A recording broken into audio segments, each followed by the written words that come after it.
So if you can introduce yourself. Okay. Hva heter du? Ja, hei, jeg heter Erlend. Jeg kommer fra Norge, 23 år gammel.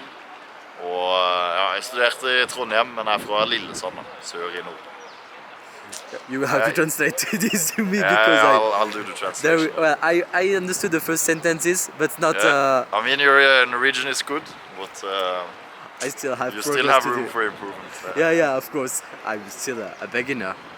So maybe can you tell us, well, how long have you been hitchhiking in your life? I mean, it's been COVID and stuff, so I had quite a long break. But like 4 years, I think.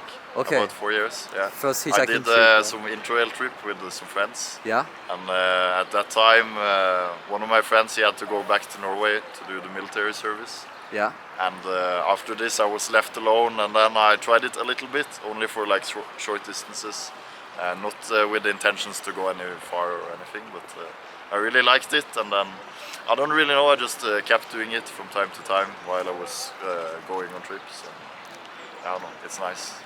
Okay. Way What are the things you like most, maybe, about hitchhiking? I mean, I think a lot of the same things you seem to like about it. You get in touch with a lot of interesting people.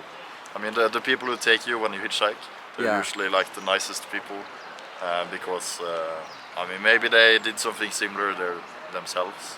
They're usually adventurous people. Yeah. It's really easy to like have an interesting conversation. And I mean, yeah, it's the people. Short answer, the people. Yeah. I mean, I'm Norwegian, so it's not to save money. Of course, you save some money, but mostly the people. And maybe as a Norwegian person, can you tell me more about what is there a hitchhiking culture in Norway, or what do they think about it? No, not at all. I think maybe it used to be more common like many years back. Yeah. Now, like, I have one friend where I'm studying that I know also does hitchhiking. But other than that, like, I don't know anyone. Yeah. So it's definitely not that common. Yeah, but I think Norwegians, we're quite introverted. And we don't really talk to strangers. Except when I'm abroad, I have no problem talking to strangers. But it's not part of our culture, you know. When you're on the bus, you take the inner seat and you put your bag on the other one. Yeah. Yeah, so it's not really in our blood to talk to strangers and everything. Yeah, my name, it actually means stranger. Yeah. So. Okay. Yeah. Erlend means stranger. It means stranger. Okay. Yeah. New word in Norwegian for me. Yeah. Erlend. Okay. And I'm thinking, did you still have you did hitchhike in Norway, right? Yeah, a bit. How did it go there? It went pretty well, I think. Yeah. But yeah, it was like a shorter trip, like 400 kilometers or something. Yeah. But thing is, in Norway, if you find a road that's going somewhere, there are no other roads. You just stick to this road, so it's. And the section I did, there were not that many cars, so it became a bit personal. Like you could see people's faces, they were like driving past, like, oh, we didn't help him. So they felt like, yeah, we should help him. But when I got in the cars, usually they started talking English to me. Yeah. Because I don't think Norwegians, they expect other Norwegians to be hitchhiking. Okay, that's Yeah, I could have taken the bus. Okay, kind of good, kind of funny.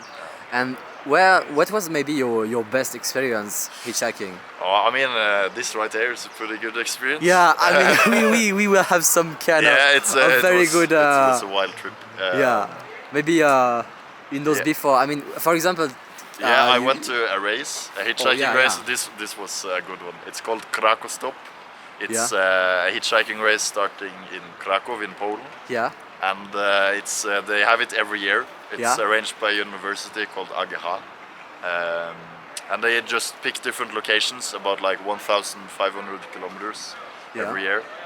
So I did it in September last year. Last year, September. It was from Krakow to Tarquinia.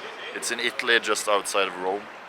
It was so much fun. I was the only Norwegian participating, so I felt like a bit of a celebrity, like coming there, invading their race. Yeah, there were only Polish people, right? Only Polish people, yeah. Fuck, you were the only. I don't know why, because it people. was such an interesting event. Yeah. And I read about it on HITCHHIKED, so I would think maybe like other hitchhikers would see it. And it's one of the biggest hitch races Yeah. in Europe actually. How So, many were you? You told me. I mean, this year it was the first time after COVID, or it was kind of still during COVID. Yeah. So we were 200 people, which I think is still pretty impressive. You know? Yeah. 200. I just can't imagine. It's a actually. lot, and everyone are hitchhikers. You know? Yeah. Yeah. Yeah. So you have to be in a pair of 2 people, Yeah. and then you just go like not really any rules, just try to get there first. Yeah, and then at the end we stayed at the camping. Yeah. There were like some events and water slides, some wine yoga, and yeah, Yeah. it's pretty cool. Yeah. So I guess you think had, some of the other races, one from Wrocław, it's also in Poland. Yeah. They have like 1,000 participants. Oh, wow. So it's Maybe sometimes a bit hard. Yeah. And yeah. And imagine all the people starting at like the same bus stop. yeah, it must be kind of the. I mean, you must have had also very hard situations in this race, right? Yeah, Very- I mean, yeah, the worst was when we arrived at a gas station. Everyone were wearing like the same green t-shirt saying Autostop. Yeah. So every time we saw these t-shirts, we were like, no, no, no, we know this is a trap. We won't be able to leave. Okay. I mean, it's fun to meet the other people, but we had some tricky situations, but Yeah. also fun situations. Yeah. Some camper vans, some trucks. We hitchhiked for an hour or so with the police in Italy, and he drove us all the way to our couchsurfing host, which was pretty neat. Okay. Maybe I have a question. Maybe it's a bit stupid question, but what would be your worst experience, or what would be maybe the worst experience? Yeah, I like hitchhiking. I don't know. I think hitchhiking I've mostly had really good experiences. Yeah. I can't really. And the things I can think of, it's just like someone were smoking a lot in the car. I don't like smoke, so it Yeah. was like you. I don't like dogs. Yeah, So yeah. some people with big dogs, you know, it's Yeah. not the best. But Yeah, and I think still worth it. my question was maybe a bit tricky because a bad experience in hitchhiking, it depends a lot of your perception. I mean, in our trips, Yeah. we got lost several times, but in Yeah. the end, we had a lot of very Yeah. unusual situations. Like yesterday night, we were hosted by the police, so it Yeah. was kind of I think- unusual. Yeah, true. So- I think, but when you're doing hitchhiking, I kind of live for these kind of situations. Yeah, It's like you kind of seek to get a bit lost. It's Yeah. makes it more interesting. I Yeah, I think the worst situations often make the best memories. think. Yeah, definitely. It's often like this. I mean, sometimes you have to walk for 2 hours to get to a new road that's better connected, or Yeah, but yeah, it adds to the experience. I think. clearly. Yeah, makes you work a little to reach the destination. Yeah. Would you maybe have some advices to give to people who would like to start hitchhiking? I mean, maybe if you. I'll Yeah. I mean, I think a lot of people have a lot of fear from Yeah. hitchhiking.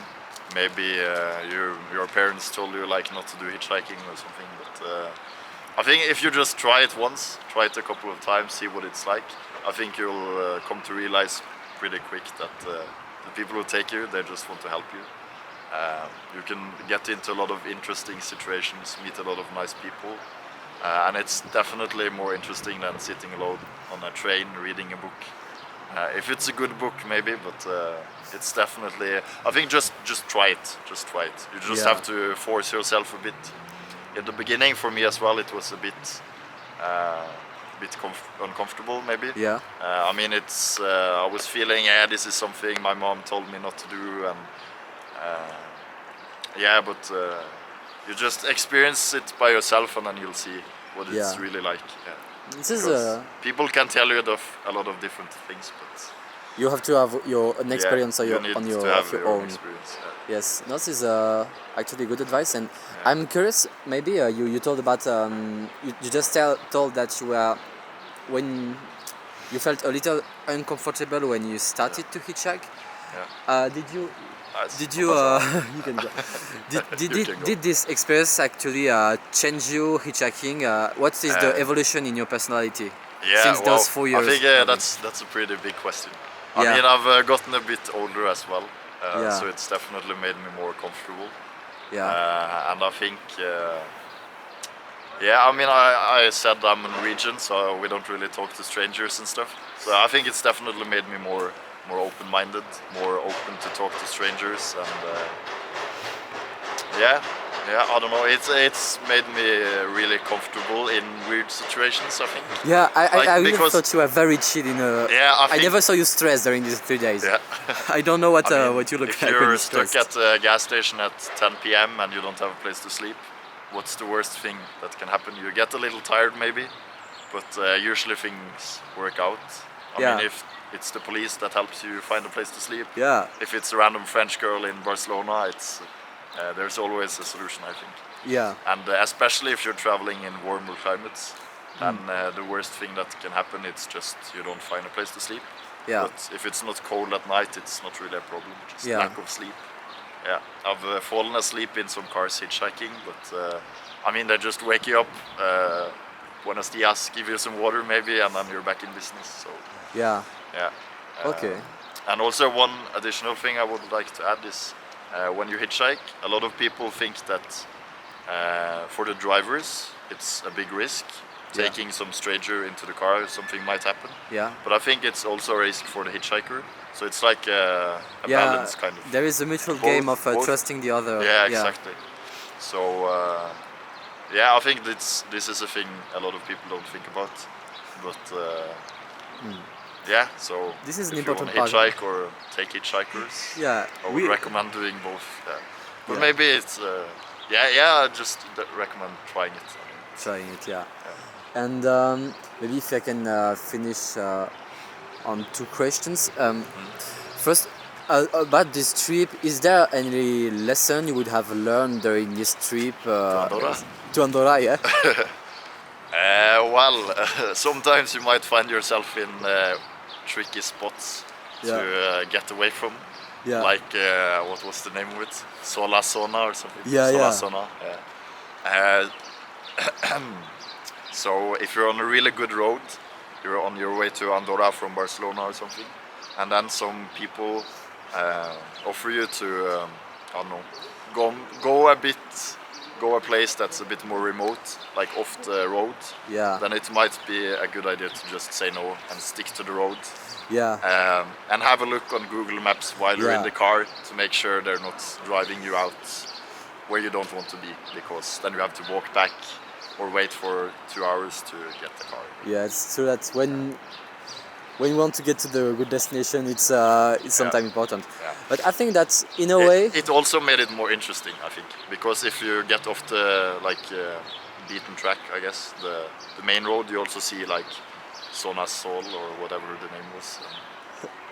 Yeah, this is where the you magic see like happens. Yeah. hidden gems. I don't know if we can call this place a gem. Yeah. Well, I think it was very good. Yeah, a good experience we had in this little city. Yeah. And maybe, would you like to? Do you have maybe something you would like to add to this to your intervention? Some message you would want to share with the world maybe? Ha det på badet, gammal choklad. What? It's no, never mind. It's Norwegian. Okay.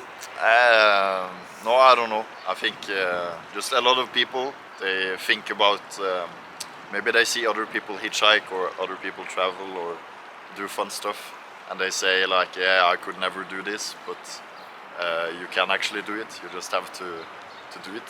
You just need a Like, thumb. yeah, you need a thumb. Even without a thumb, I think you would be fine. Yeah. Yeah, but a lot of people, it's easy to talk the talk, but not walk the walk. You have Yeah. to take action, and you could come up with a lot of excuses. Now I have to study. Now I have to work. Yeah, but actually you're. I mean, you can bring your computer. I was working yesterday. I Yeah. was working a bit today. There's Wi-Fi in the whole world. So that now we have this chance to. Yeah, and I think if whatever you do, you can always try to find some time. It's all about priorities, I think. Yeah. So yeah, just go. Let's go. Well, I Yeah. think this is Yeah. the best advice we could ever give, actually. Yeah, but I think Simple, it's but the when I best. go somewhere, I get an idea like I want to go here, I want to do this, and then just I don't know, look up some train tickets or a flight, and then you just book it, and when you've already booked it, then you have to do it, and you can't go back. Yeah. So when you're like in that that mindset or you have these thoughts, then you should just take action straight away, because if not, you'll forget it and Maybe it will regret just not doing it. fade away. Yeah. So go. Yeah. Well, I think maybe we should actually go visit Andorra because Yeah, I mean, the country seems to be kind of nice. So yeah, it's not the biggest of countries, so I think we can see quite a lot today, yeah, let's go. and we have time. Let's go.